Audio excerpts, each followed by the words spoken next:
श्री शिवाय नमस्तुभ्यम। ओम नमः शिवाय। भक्तों, आज की हमारी वीडियो में हम आपके लिए हरियाली अमावस्या की पवित्र और पावन कथा लेकर आए हैं। भक्तों, सावन मास की अमावस्या तिथि का विशेष महत्व है और इस दिन भगवान शिव और माता पार्वती के साथ पीपल की पूजा करने का भी विधान है। मान्यता है कि अमावस्या के दिन पीपल की पूजा करने के बाद कथा सुनने व पढ़ने मात्र से जीवन के सभी संकट दूर हो जाते हैं और जीवन में सुख समृद्धि आती है। आज हम आपके लिए हरियाली अमावस्या की वही पावन और पवित्र कथा लेकर आए हैं। बहुत समय की बात पहले की बात है। राजा महल में अपने परिवार के साथ सुखपूर्वक निवास किया करता था। उसका एक पुत्र था जिसकी शादी हो चुकी थी। राजा की पुत्रवधू ने एक दिन रसोई में मिठाई रखी हुई देखी तो वह सारी मिठाई खा गई।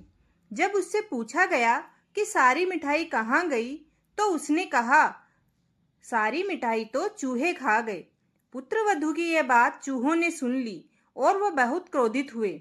इसके बाद उन्होंने राजा की बहू को सबक सिखाने का निश्चय कर लिया। कुछ दिनों के बाद महल में कुछ मेहमान आए। चूहों ने सोचा कि यह अच्छा मौका है राजा की पुत्रवधू को सबक सिखाने का। इसने हमारा झूठा चोरी का नाम लगाया था। बदला लेने के लिए चूहों ने बहू की साड़ी चुराई और उसे ले जाकर अतिथियों के कमरे में रख दी। जब सुबह सेवकों और अन्य लोगों ने उस साड़ी को वहां पर देखा तो लोग राजा की बहू के चरित्र के बारे में बातें करने लगे। यह बात जंगल में आग की तरह पूरे गांव में फैल गई। जब यह बात राजा के कानों तक पहुंची तो उसने अपनी पुत्रवधू के चरित्र पर शक करते हुए उसे महल से बाहर निकाल दिया। राजा की बहू महल से निकलकर एक झोपड़ी में रहने लगी और नियमित रूप से पीपल के एक वृक्ष के नीचे दीपक जलाने लगी। उसके साथ ही वह पूजा करके गुड़धानी का भोग लगाकर लोगों में प्रसाद वितरित करने लगी। इस प्रकार कुछ दिन बीत जाने के बाद एक दिन राजा उस पीपल के पेड़ के पास से गुजरे जहां उसने बहू हमेशा दीपक जलाया करती थी। इस दौरान उनका ध्यान उस पेड़ के पास जगमगाती रोशनी पर गया। राजा इसे देखकर चकित रह गया। महल में वापस आने के बाद उन्होंने अपने सैनिकों से उस रोशनी के रहस्य का पता लगाने के लिए कहा। सैनिक राजा की बात मानकर उस पेड़ के पास चले गए। वहां पर उन्होंने देखा कि दीपक आपस में बातें कर रहे थे।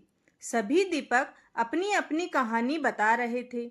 तभी एक दीपक बोला, मैं राजा के महल से हूँ। महल से निकाले जाने के बाद राजा की पुत्रवधू रोज मेरी पूजा करती है और मुझे प्रज्वलित करती है।